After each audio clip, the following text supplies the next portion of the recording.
The door slammed shut behind us. The muffled thump of bass from the frat party vibrating through the wood as Jordan's hands gripped my collar, yanking me into the darkness. His lips crashed against mine with a ferocity that stole my breath. Our bodies pressing together in the cramped space, hearts pounding like war drums in a forbidden battle. I hated Heimer at least.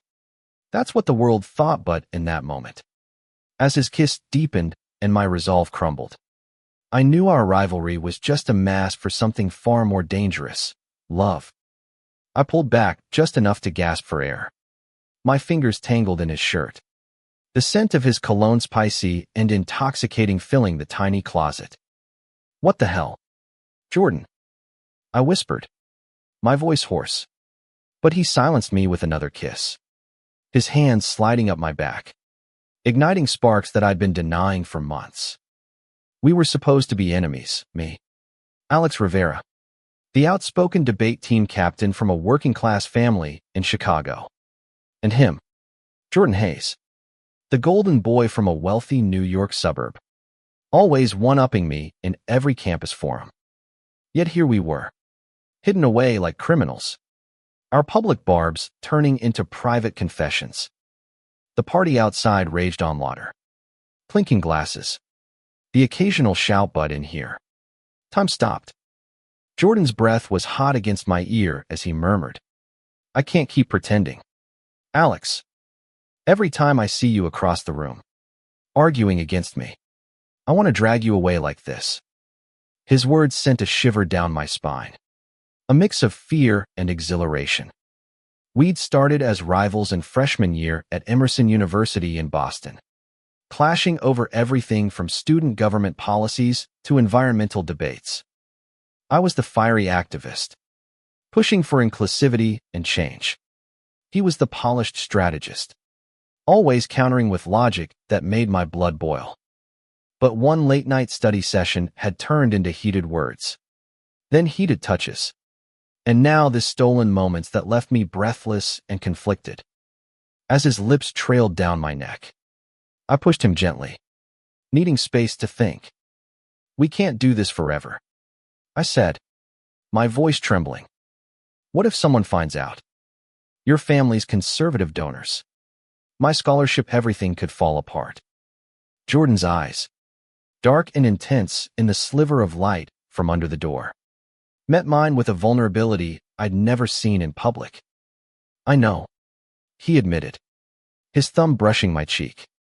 "But being without you feels worse." It was that raw honesty that hooked me deeper, turning our rivalry into a tangled web of passion and pain. We slipped out separately, me first, straightening my shirt and plastering on a smirk as I rejoined the crowd. Jordan emerged minutes later, cool as ever, shooting me a glare that fooled everyone. The night dragged on with us trading jabs across the beer pong table, our friends laughing at the ongoing feud. But inside, my chest ached with the secret, a reminder that in a world quick to judge, love like ours had to hide in shadows. The next morning, campus buzzed with the upcoming student senate election. I was running for president on a platform of LGBTQ+ rights and affordability reforms. Jordan was my main opponent, backed by the frat crowd and traditionalists. Our debates were legendary packed auditoriums where we'd dismantle each other's arguments with sharp wit. Rivera's ideas are idealistic pipe dreams. Jordan had sneered in the last one, his eyes locking on mine with a hidden fire. "We need practical solutions, not fairy tales."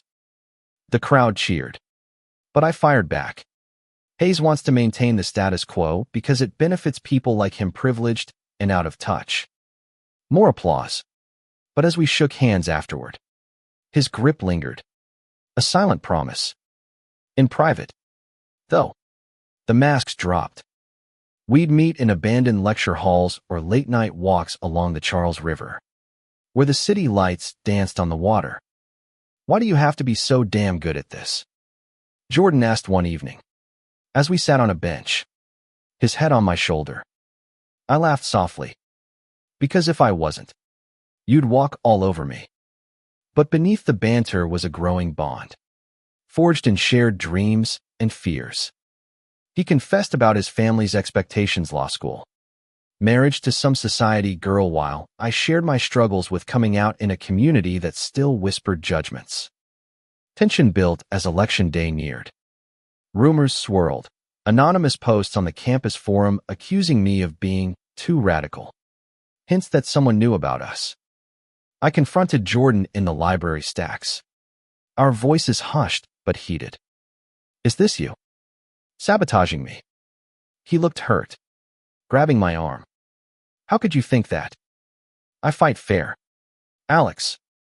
But doubt crept in, poisoning our stolen kisses. One night, after a particularly brutal debate where he called my policies reckless, I stormed off, only for him to follow me into the men's room, locking the door. "I didn't mean it," he whispered, pulling me close. Our argument melted into passion, but the rift widened. Friends noticed the strain. My roommate, Mia, a fierce ally with rainbow pins on her backpack, pulled me aside. "What's up with you and Hayes? It's like you're obsessed." I brushed it off, but inside, the secrecy was suffocating. Jordan's best friend, Tyler, a laid-back surfer type from California, joked about our hate flirt, unaware how close he was to the truth. As campaigns intensified, so did our private moments. A weekend getaway to Cape Cod, disguised as separate trips, where we walked hand in hand on empty beaches, the ocean waves crashing like our emotions. "I love you," Jordan said under the stars, his voice breaking. I echoed it, but fear loomed. What if winning meant losing him? The turning point came at the final rally. I stood on stage, heart racing, outlining my vision for a more inclusive campus.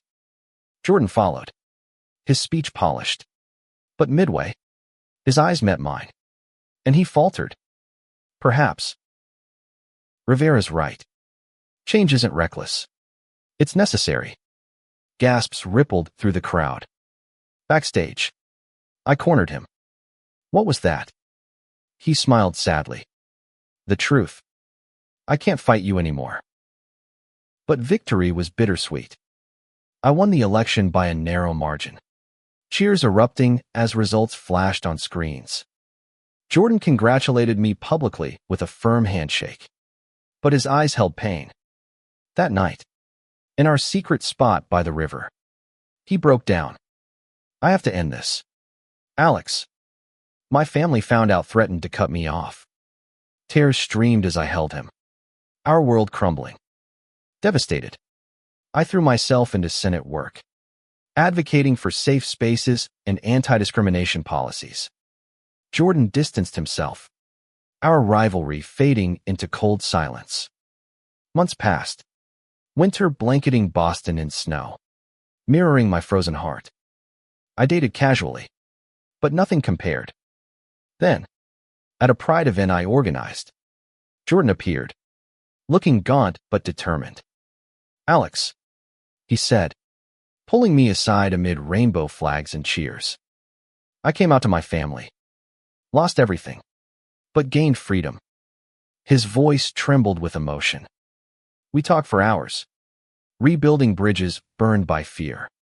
In the end, we chose honesty, stepping into the light together. Our love, once hidden, became a beacon. We faced backlash whispers, lost friends but also support, inspiring others to live authentically. Jordan joined my efforts, turning rivals into partners in change. In America's evolving landscape, our story proved that love conquers division, one courageous step at a time. The Pride event's energy pulsed around us, a sea of colors and voices celebrating what we'd long hidden.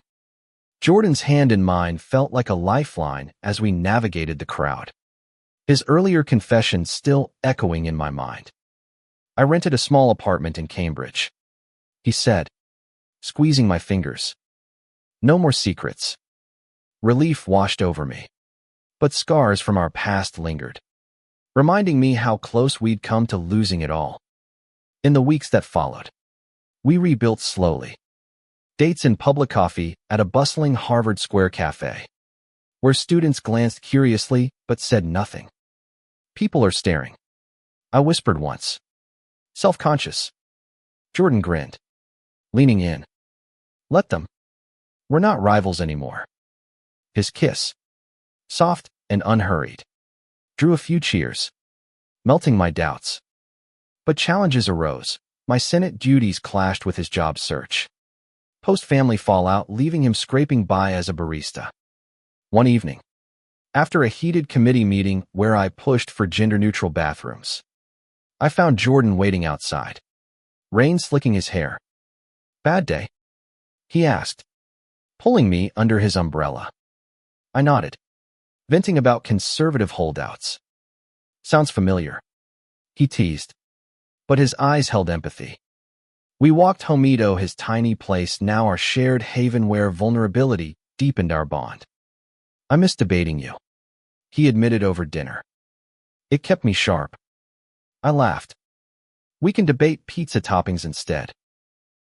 But shadows persisted. An old rival, Ethan from the debate team, a smug guy from Texas, started stirring trouble, posting veiled accusations online about my biased leadership. Rivera's too focused on personal agendas. One read, I suspected Jordan's ex-supporters, but he shut it down. Ignore it. We're stronger together. Yet tension mounted when Ethan confronted me at a campus bar. Words slurring. You and Hayes. That's why he threw the election. The room hushed. I froze. But Jordan stepped in. Voice steady. Back off. Ethan. It's none of your business. The altercation made headlines in the student paper. Senate President in bar brawl over rumors. Calls for my resignation followed. Testing our resolve. Jordan stood by me, co-authoring an op-ed defending inclusivity. Love isn't a scandal, we wrote. Support poured in petitions. Allies rallying, but so did hate mail, echoing the bigotry we'd feared. Amid the storm, a brighter moment, my family visit. Mom and Dad, from their modest Chicago home, flew in for Thanksgiving. I'd come out years ago, but introducing Jordan was nerve-wracking. He's the one you argued with all the time, Dad asked, eyebrow raised. Jordan charmed them with stories of our evolution. And by dessert, Mom hugged him. You make Alex happy, that's what matters. Inspired, Jordan reached out to his estranged parents. A tense phone call led to a meeting in New York over Christmas. I waited anxiously in a nearby hotel. Heart pounding. He returned teary-eyed. They're trying. Dad said he's proud. I stood up. It wasn't perfect, but it was progress. A testament to love's persistence. As spring bloomed, so did our activism. We organized a workshop on allyship, drawing crowds. One attendee, a shy freshman named Liam from rural Ohio, shared his story of hiding his identity. Seeing you two gives me hope, he said. Jordan and I exchanged glances, realizing our pain had purpose. But drama peaked at the annual gala. Ethan, uninvited, crashed it, microphone in hand. This Senate is a joke by hypocrites. Chaos ensued. Security dragged him out, but not before he outed us fully. Phones buzzed with notifications. I felt exposed. Raw. But Jordan pulled me on stage. Yes, we're together, he declared. And that's not a weakness, it's our strength. Applause thundered, turning humiliation into triumph. In the aftermath, we navigated fallout, counseling for stress, deeper conversations about trust. I almost lost you once, Jordan whispered one night, holding me close. Never again. Our love, forged in fire, emerged resilient. By summer, Emerson felt transformed. Policies passed. Attitudes shifted. We vacationed in Provincetown, Massachusetts a haven for LGBTQ plus folks walking beaches freely. From closet to this. Amused. Jordan smiled. Worth every fight. Our story spread. Inspiring articles and talks. We became advocates beyond campus. Speaking at conferences. Challenges remained. Society's biases didn't vanish, but we faced them united. Proving rivalry could birth profound love. With the academic year winding down, graduation loomed like a crossroads. I was set for a nonprofit job in D.C., fighting for national LGBTQ plus policies. Jordan had law school, focusing on civil rights. Long distance. I asked warily over breakfast in our cozy apartment, the scent of coffee mingling with morning light. He nodded, eyes earnest. We'll make it work. We've survived worse. But doubts crept in. A recruiter from a prestigious firm approached Jordan, offering a spot in New York closer to his reconciling family. It's a dream opportunity. He confided. Conflicted. I supported him outwardly, but jealousy simmered, echoing our old rivalry. Take it, I urged, hiding hurt. Don't hold back for me. Tensions flared during packing. You're pushing me away, he accused. Boxes scattered. Like before. I snapped back. I'm trying to be supportive. Our argument escalated. Words cutting deep. Unearthing buried fears. He stormed out. I sat alone, regretting everything. Hours later. A knock. Jordan. Soaked from rain. Eyes red. I can't lose you over this. We talked through the night. Vulnerabilities laid bare. I love you too much to let distance define us, he said. Compromise emerged. He'd defer law school for a year. Join me in D.C. Together, we can change more. Relocation brought new adventures. D.C.'s vibrant scene protests. Monuments. Diverse crowds energized us. We volunteered at the Human Rights Campaign. Our story fueling panels. One event. Meeting a veteran activist named Marcus from the Stonewall era. Humbled us. You kids have it easier. But the fight's not over, he said. Inspired. We pushed harder. Social circles expanded. Friends like Sophia, a fiery lobbyist from Miami, and her partner Lena, became confidants. You two are goals, Sophia teased at a rooftop party. But undercurrents of strain persisted. Jordan's family visits pulled him away. My workaholic tendencies left him lonely. A crisis hit when a bill I championed stalled in committee. Frustrated, I lashed out at home. Why aren't you helping more? Jordan, patient, replied. I'm here, Alex. But you shut me out. It sparked reflection. Our love needed balance. Not just passion. Therapy helped. Sessions unpacking our rivalry's roots. You both thrive on challenge, the counselor noted. Channel it positively. We did debating ideas playfully, strengthening our bond. Romance reignited in small ways. Surprise picnics by the Potomac. Whispered affections amid chaos. One evening, under cherry blossoms, Jordan knelt. Marry me, Alex. Let's make this official. Tears blurred my yes. The ring, simple and meaningful, symbolized our journey. Wedding planning blended joy and drama. Families met mine warm. His cautious but thawing. I'm happy for you, Jordan's dad said stiffly. A breakthrough. Venue in Provincetown. Guests from Emerson sharing toasts. Mia officiated, joking about our epic enemies to lovers arc. Vows exchanged amid ocean breezes, from rivals to soulmates. You've taught me love's true power. Reception danced into night. Fireworks mirroring our sparks. Post-honeymoon. Life settled into rhythm. Jordan started law school remotely. I advanced in advocacy. We adopted a rescue dog, Max, symbolizing our family. Years later, At a reunion, Ethan approached, apologetic. I was wrong. You inspired me to come out. Redemption full circle. Our love, once breathless in closets, now breathed freely. A narrative of resilience.